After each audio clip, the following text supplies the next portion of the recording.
Hello, and welcome to the Post Meridian Radio Players Podcast. This is Nick Scratch, lost in a city I've learned is not actually London, but someplace called Cogston. It's like London, but with lots of differences if you pay attention. I suppose all of the dirigibles flying overhead should have been a hint. I'm whispering because the police are after me. Somehow they could tell I wasn't from around here. One fellow, this guy named Thumbsmoke, even tried to arrest me in the name of the crown. So I'm hiding, which is why I'm going to open the vault very quietly. Okay. It's the 2007 performance of the horror classic, The Stone Ship. The Stone Ship was the work of author William Hope Hodgeson, known for his tales of eldritch horror, and perhaps now best remembered as the creator of Carnacki the Ghost Finder, a character the PMRP hopes to adapt someday. This tale, first published in 1915, was adapted in 1980 by the CBC horror anthology Nightfall. In 2007, the PMRP performed 2 Nightfall tales in their Tomes of Terror anthology, and here now is half of that performance. We present to you The Stone Ship.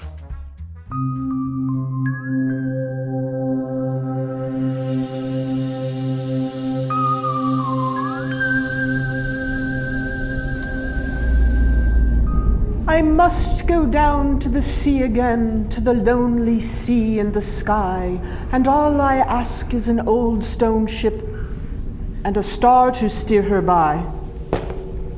Humph. That's not how I remember the poem. This is the book that has a story for you, but now I'm seriously doubting its accuracy in depicting maritime life. But wait. It does feature some wonderfully detailed engravings of sailors' legends. There's a mermaid, the Leviathan. Oh, and look, there's a kraken. And a horseshoe on a ship's mast, nailed there for good luck.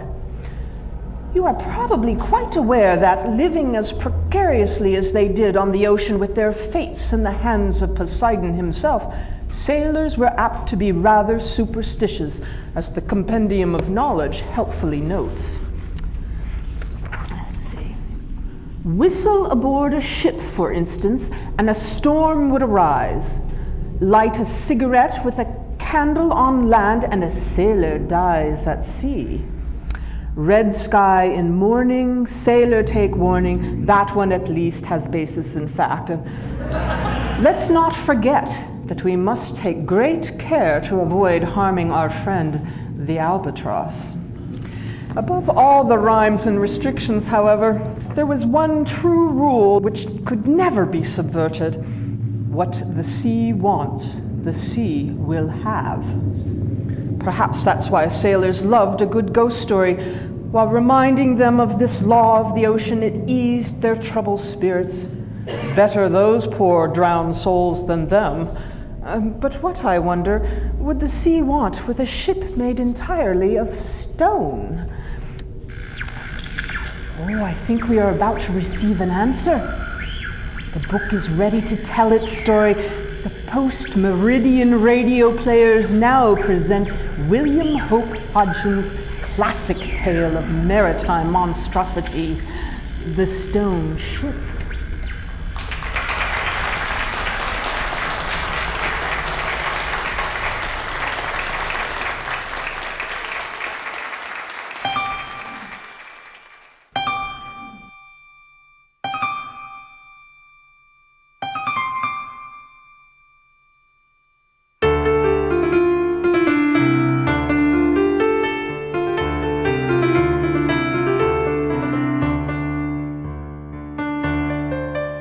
Where menacing things? At sea? Well, where more menacing? And terrifying. One trip in the small bark, the Alfred Jessup, just before I got me ticket. Oh, did we come across a phantasmagoria to make the flesh creep? As mine, I pray God, will ne'er creep again. We were 20 days out of London and well into the tropics. There's no land nearer than Africa, 1,000 miles eastward. A full day without a breath of wind. The night found us with our lower sails up in the buntlines. I was on the 8 to midnight watch, me ears alive to the enormous silence you can only know in an old-time windjammer like the Jessup. The one sound, that faint moaning of the masts and gear chafing and whining to the occasional sly roll of the ship. Dupree? You hear that? What? Hear what, Broder? It's a weird thing. Off the port bow. Oh. Sounds like a brook running down a hillside. At no land. No land nearer than 1,000 fathoms under our barnacles. Stay. Listen.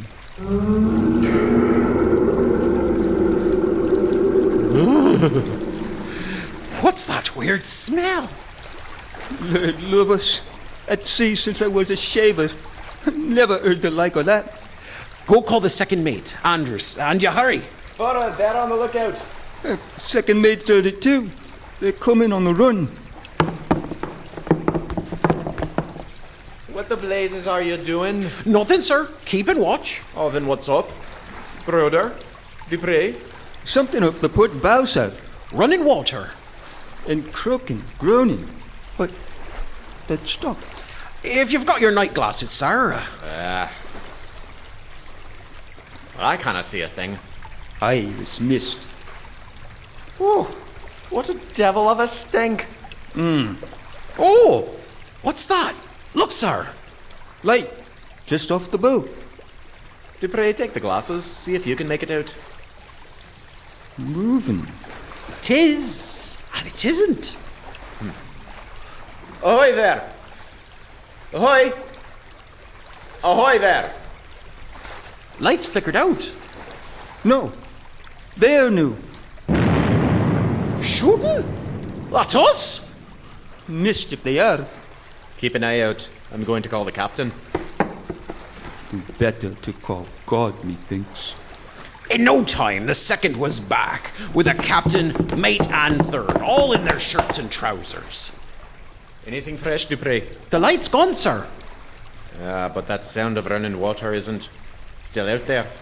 Captain Jessup, owner of our ship, and the mate stood some time along the port rail, watching through their night glasses and listening. Ahoy! Ahoy there! Captain, should we investigate? Yes. Barometer steady, there'll be no wind for a while. Clear one of the lifeboats, Mr. Andrews. Pick out half a dozen men. I'll be back when I get my coat. Well, away, up with you, Dupree, Broder. Get the cover off the port lifeboat. Aye, aye, sir. And bail her out.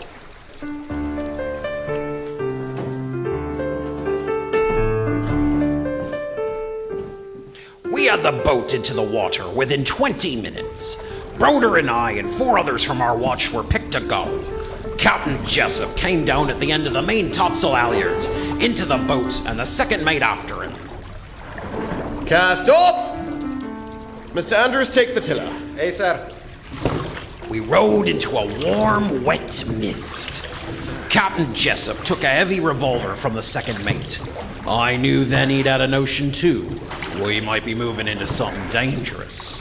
I made certain my sheath knife was clear.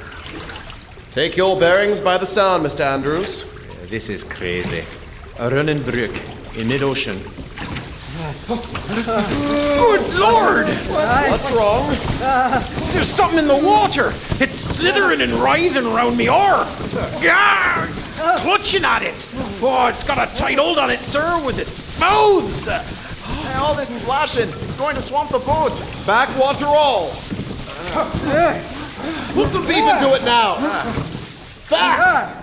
It's let go of the oar, sir.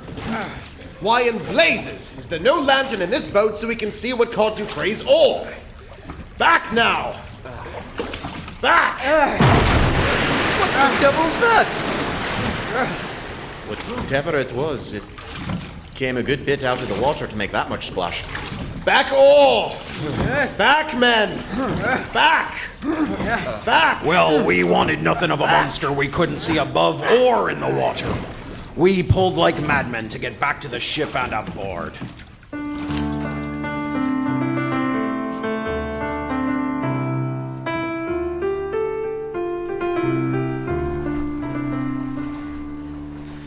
Now then, men, after the stewards served out a tot of grog each and we fetched a couple of anchor lights and the deck bullseye, those who are willing can come with me, and we'll have another go at finding out what devil's work that is yonder. I'll not order any of you to come. Those who do, take an axe each, good weapons in any trouble. We'll all come, sir. Aye, sir. Aye. Not afeard, eh? Well, we'll see. Armed with the lights, axes, and grog, we felt ready to face anything. And down we went again into the heaving boat. Lash one of the lamps to a boat hook and throw it over the bow up there. Should light up the water a couple of fathoms ahead of us. Less chance of something coming at us without our knowing. Let's go! Cast off the painter.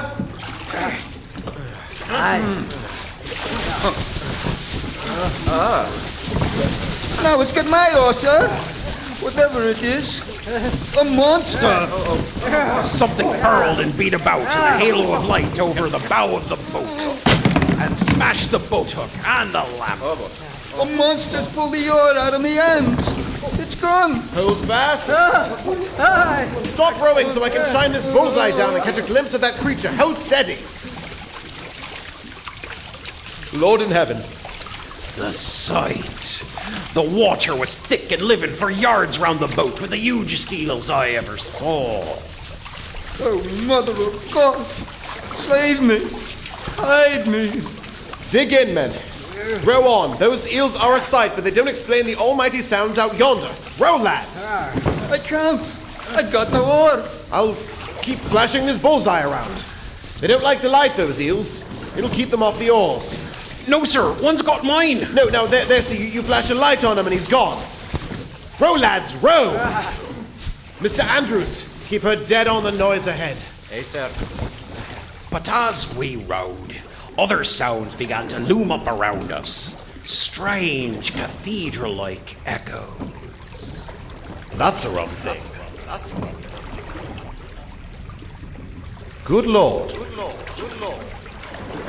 We lay on our oars, staring round into the darkness ahead. The old man swung the beam of his lamp upwards, making circles in the night. And we saw something looming vaguely through the mist, and then lost it. Pull a few strokes, all. A bit more. A bit more. Easy. Now we saw the thing plainly. A strangely made mast standing up out of the mist. Ship ahoy! Ship ahoy there! That's no ship's masters ever I've seen. Ahoy! Ahoy there!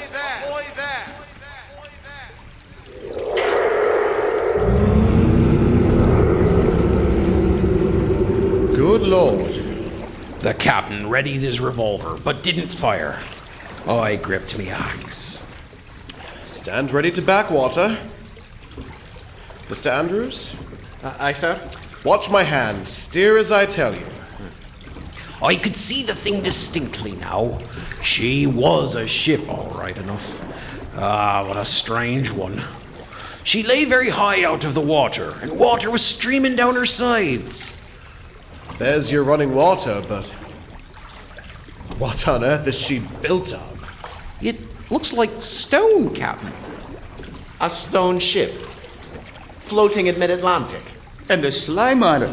A David Jones ship, by God. And stinks like a corpse. Ship ahoy! Ship ahoy! Ship ahoy! Ship ahoy! Ship ahoy! No one aboard there, sir. Shall I, put the boat alongside?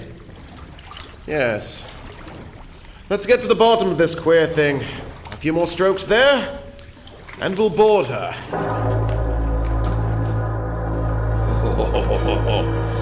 Oh, and the look and feel of that ghostly ship when we got aboard. Stone. Stone everywhere. Yeah, it makes no sense. Keep a sharp lookout, lads, and your axes at the ready, so if there's anything weird and wild... You ever hear of a stone mast? A solid stone ship? Why, she must weigh 1,000 tons more than she's buoyancy to carry. What was that? Don't go imagining. There's enough solid unnatural fact here without you adding to it. It's not possible. Such a ship. No, brother. But you're aboard her. Dupre, Sir? a post of honor for you. Lead the way, I'll cover with the bullseye. Aye, sir. We'll try aft first. How's the raised deck here? It made of anything different? That's what we call stone at home. Let's take a peek in the deck house first. She's as strange as anything I've seen since I took the sea. We made our way up the sloping deck. The fore part of the deck house had 2 square window holes that stared out at us curiously, ominously. And suddenly, something, a great shaggy head of red hair, rose slowly into sight through the window nearest us. Ah! Dupre, what's got you? Oh my God! Out in that window! What is it, Captain? No, it's gone. What? At the port window, sir, a great red-haired head came up and then went in a moment. Bosh, man, you're fancying things. Ease up on your nerves. I did see it, sir. A red-haired monster. Stow it, Dupre. Look, the deck house, it's empty. Now let's go around to the door. If the masons that built this unholy thing made doors... All the same, lads. Keep your axes ready. No door. Solid stone right across. Aye, but square, aren't they? Like a door? There was one, or there was meant to be. Broda, have a whack at it with the butt end of your axe. Aye. I'll stand away, give him room. Stone and more stone. By gum, what is she, this ship? I didn't wait for the others. The skipper had me so on edge I stepped bang in through the open doorway. The axe held short and very ready. But nothing inside. Find your redhead monster, Dupre. Or shall we try below, sir? The cabin. There, stone steps leading down. If you'll give me some light. The worthy Dupre leads the vanguard. Take the light. We'll follow. From the look of him and the sound of his voice, the skipper was as jumpy with fear as the rest of us. A man almost callous to the normal seafaring fears, but this was not normal. I counted 7 steps down, and then me foot splashed into water. Why are you stopping, Dupre? I'm in water! More steps. I'm up to me thighs in water. But I found floor. You can walk about. Yes, it gets no deeper. Are you coming down, sir? Ah, another door. Ajar. Ah, it's opening. Somebody or something's pushing it open. Dupre, are you in trouble? Oh, no, sir. Oh, it's a play of the light. Made it seem to be opening. It's a bit ajar. The door won't budge. Well, take your axe to it. Yes, let's see if I can loose the hinges. God damn it! Now warn us, Dupre, before you go busting things. I'm sorry, sir. I felt safer with that doorway open and not half open. What's inside? More stone. Careful, bad air can kill you. That's the same stink everywhere on this ship. We need to find something not stone.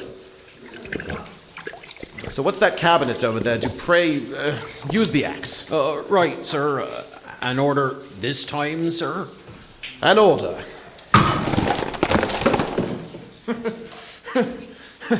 Well, what's you got? Fine old wines?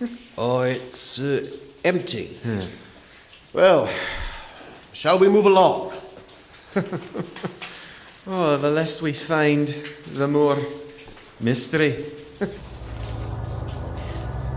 The skipper, second mate, and the others crowded out, and I thrust me hand into the busted stone cabinet twice and shoved what I'd caught a glimpse of, gleaming jewels and gems, into the side pocket of me coat. I'd not known till then I was such a fella, and no one noticed me secret caper, though I quivered with excitement. Oh, the blinding thought that I was rich had blotted out all the horror of this stone ship. And there was more glitter back in the stone cabinet, and I hoped as we explored I might get a chance to slip back after it. The light, Dupre! Damn you, quit lagging, bring the light! Why? Why? Why, to get past that archway into that alcove to explore. Aye, and ransack its treasures. Oh, yes. Full of promise, this ship, I must say. The beam of the bullseye, light the way with it, Dupre. Now, go in, we'll follow. I went in through the black gape of the archway. It was a large alcove, and a table ran along the center, with its top no more than a few inches above the water. On each side, massive old chairs, and at the far end, something seated at the end of the table, its face bowed forward upon its arms. Like everything else on this mad ship, that man, he's all stone. And over here, a huge clutching hand sticking out of the water. Have you ever seen such a huge hand? Is that anything not of stone? Flesh to growing stone. Captain, Yes, Dupre. I've gone mad. Get a grip on yourself, man. But over there, will you look? There's another head of a man above the water, and it's stone. No surprise that by now. And the hair on its, look at the hair on its head, Captain. It's a mass of red hair, and it's growing so fast you can see it slithering and writhing. Oh, Lord, save us. Lord, save us. It's what I saw before at the window, Captain. Let's get out of here. Yes, clear out. Clear out. The others made a mad dash up the stairs, and I stood dumb, watching the hair growing in horrible fashion, rippling down over the forehead and spreading over the stone face until it hit it completely. I hurled my axe at it, and then backed crazily for the door, reached the stairs, caught at the stone rail, pulled myself up, and I dashed along the deck to where the men were tumbling over the side. Down into the boat, Dupre. Give me the lamp. I'll pass it down. Aye, sir. And get a move on you. I'll untie the lines. Ah, the captain had his nerve back.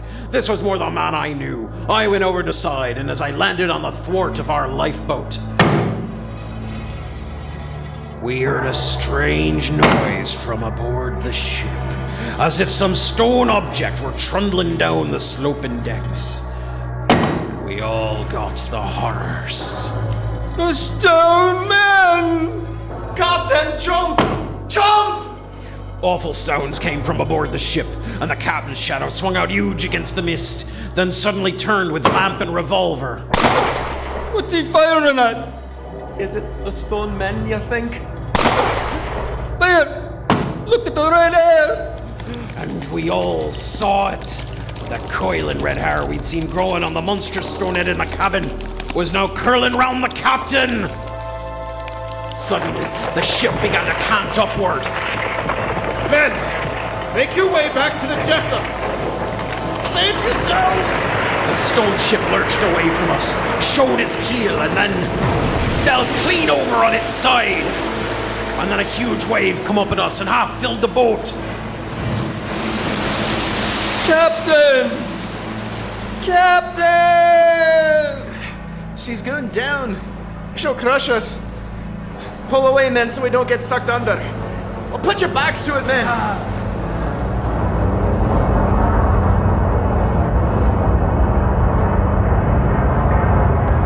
We returned to the Alfred Jessup and sat out the night on deck, keeping a sharp lookout.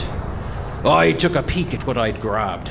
A ruby, an emerald, a topaz, some hammered slugs of gold, and 4 diamonds. I cursed myself for not grabbing more, till I thought of our captain going down in that stone ship.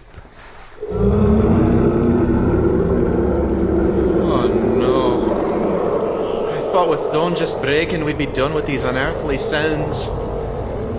What's that? Out in the mist? Tremendous shapes seemed to stand towering away to port and starboard. All hands on deck.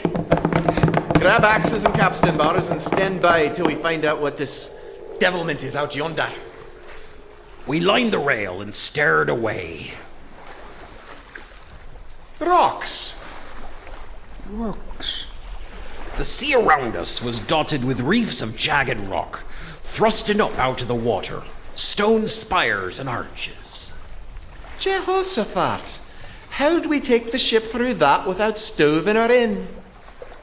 Bottom of the sea just riz up here, quiet and gentle during the night. And it's God's mercy we're not atop one of those earthquake ornaments.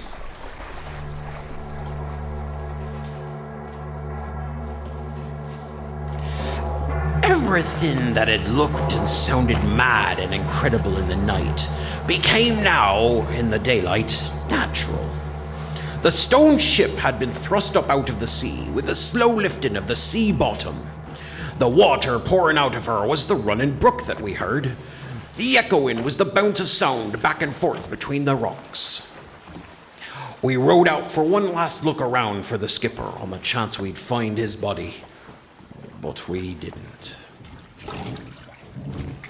Look. Whoa! Right under our lifeboat. Stone cannon on the rocks. And hair on it. That red hair. And on the reef. That. Those. They're big hairy sea caterpillars. Strong enough to kill an elephant. And kill the captain. But don't all lean over for a look, or we'll capsize. So a wooden sailing ship, like our own, you think, went to the bottom and got changed by some natural mineralizing into stone? And the men, too, drown in the cabin? Aye, very likely. And the varying lights? Well, any number of deep-sea phosphorescent creatures trapped but still moving about on the upheaved reefs could make them. But those banks, those tremendous banks. Oh, sure. The rocks rising and splitting. But rocks don't draw. We heard roaring last night. Those enormous 4 or 5 ton deep-sea creatures trapped in the rising reefs with air escaping from their snouts or their mouths. They could give you those roars. Right? Who will ever believe this? But us.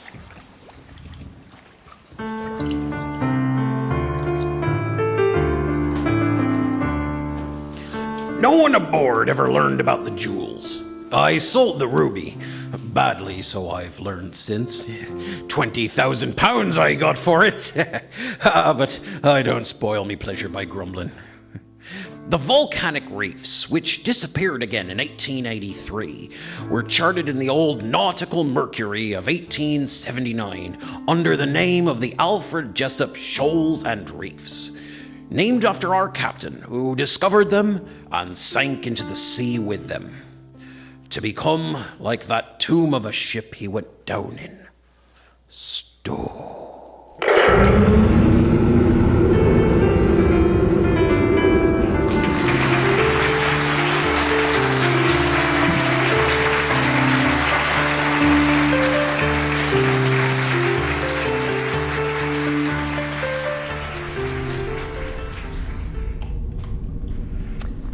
So, that's all it was it? Simply a calcified ship at the bottom of the sea? Merely deep-sea creatures that roar and groan? Only a sea caterpillar? I looked it up while we were listening, you know. Sea caterpillars do not exist. They truly don't. Well, someone on Wikipedia claimed they did, but I surely put them in their place. Nevertheless, if the sailors considered these explanations to be nothing out of the ordinary, I do believe this tale gives us new insight into the phrase, worse things happen at sea. Alas, I'll never sail the sea to observe those worse things. I am confined to these catalogues and stacks. Mine is the task of eternally safeguarding these tomes of terror, and I fear I've given them a little more leeway than I should have this evening. So now, gentle patrons, you have the chance to return to the outside world, safe in your comfortable existence. But do take a moment at some point to consider the stories you've witnessed tonight. Could you ever have withstood the onslaught of prankish high school students? Could you have refused a tempting offer of warm friendship from a cold-hearted monster? Could you ever have endured a night aboard a haunted stone ship swarming with sea caterpillars? But in this case, it is you, not I, who have the answers, so do take special care to ruminate upon them tonight before you nod off to bed, won't you? And take heart that you are flesh and blood, not ink and paper. But do keep in mind, dear readers, that stories are immortal, and as for you, well, let's put it this way. You may request as many renewals as you wish, but there is one due date you'll never escape. Pleasant reading.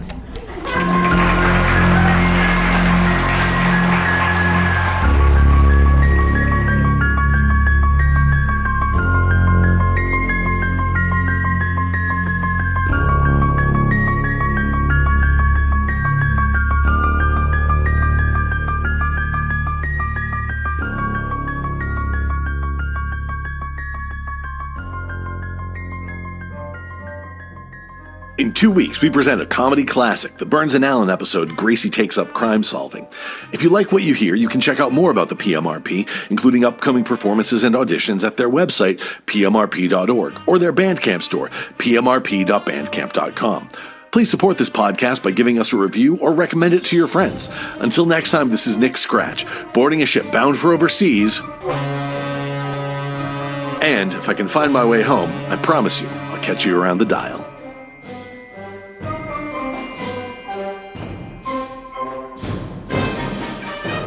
This has been a production of the Post-Meridian Radio Players, copyright 2026. This recording may be freely distributed as long as the full credits are included. For more information about our group, please visit pmrp.org.